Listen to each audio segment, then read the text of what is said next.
세월호 희생자 가족대책위가 새로운 의문을 제기했습니다. 해경이 촬영한 동영상 중 특정 시점이 누락돼 있다는 문제 제기입니다. 뉴스K가 이 시점에 어떤 일이 있었는지 어업지도선 영상으로 확인을 해봤습니다. 단원고 학생들이 세월호에서 마지막 필사의 탈출을 벌이고 있을 때였습니다. 해경이 현장에 유일하게 보낸 구조 함정인 123정은 바로 이때 세월호에서 멀어지고 있었습니다. 그리고 세월호 참사 70일째인 오늘 단원고 여학생 시신이 발견됐습니다.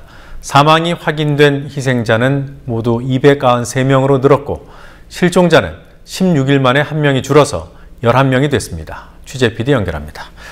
윤이나 PD? 네, 윤이나입니다. 네, 우선 실종자를 찾았다는 소식부터 알아보죠. 수습된 시신의 신원이 확인된 거죠? 네, 단원고 여학생 윤모 양으로 파악됐습니다. 16일 만에 들리는 실종자 수습 소식입니다.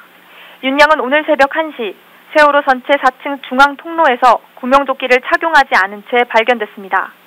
윤 양은 안산 고대병원에 안치됐습니다. 오랜 기다림으로 지친 실종자 가족들에게 이번 수습 소식은 가족을 찾을 수 있다는 신락 같은 희망을 다시 붙잡는 계기가 됐습니다.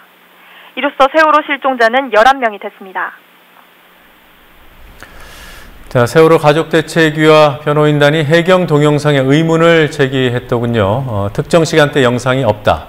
어떤 문제를 제기하는 겁니까? 해경 경비정 123정과 헬기 3대가 촬영한 영상에 세월호가 뒤집힐 때쯤인 10시 10분경에 촬영된 영상이 없다는 겁니다. 배가 뒤집히는 시기에 해경 123정은 세월호에서 멀어진 상황이었고 헬기 2대가 현장에 있었지만 촬영한 영상은 없었습니다. 가족대책위는 10시 8분부터 10시 21분까지 13분간의 구조작업이 촬영된 영상이 없다고 말했습니다. 뉴스K 분석으로는 약 8분 정도 영상이 없는 것으로 보입니다. 이 시간대는 10시 10분을 전후한 시기로 배의 자연 측면이 물에 완전히 잠기고 하늘을 향하고 있던 우연 쪽에서 소방호스 등을 통해 탑승객들을 구조하던 상황입니다. 자연 후미에서 희생이 가장 컸던 단체실과 이어진 문으로 마지막 탈출이 이루어지던 시점도 바로 해경 동영상이 없는 10시 10분대입니다. 자, 그럼 그때 해경이 뭘 하고 있었던 겁니까?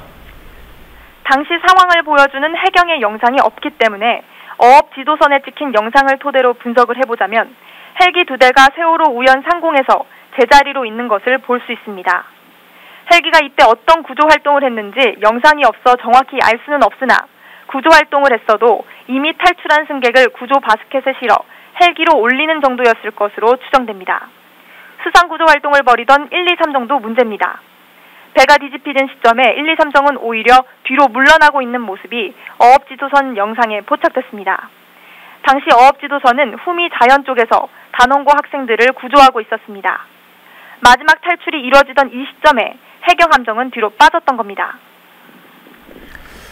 네, 세월호 내부의 CCTV도 관심입니다. 복원 가능성이 높은 데다 가족대책위에서 증거보전 신청을 했어요? 네, 그렇습니다. 가족대책위는 오늘 세월호 내 CCTV 화면을 저장한 것으로 보이는 영상 저장 장치에 대한 증거보전을 광주지방법원에 신청했습니다.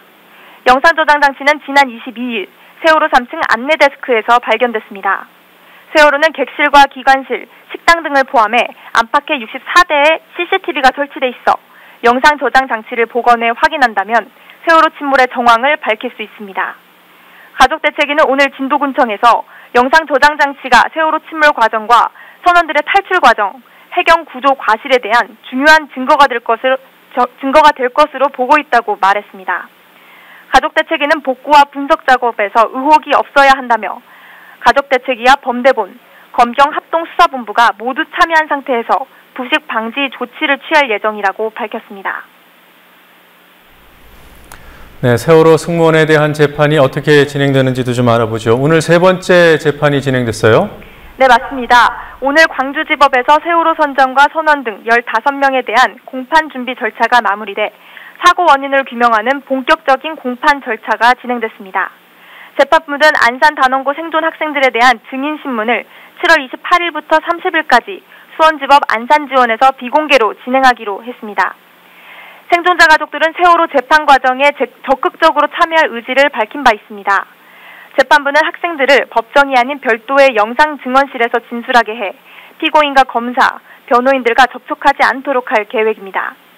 재판부는 학생들이 사고 후유증으로 장거리 이동이 어려운 점을 고려해 원거리 화상 증언 시스템을 이용해 안산에서 증인 신문을 하기로 결정했다고 설명했습니다. 지금까지 국민TV 뉴스 윤희나입니다.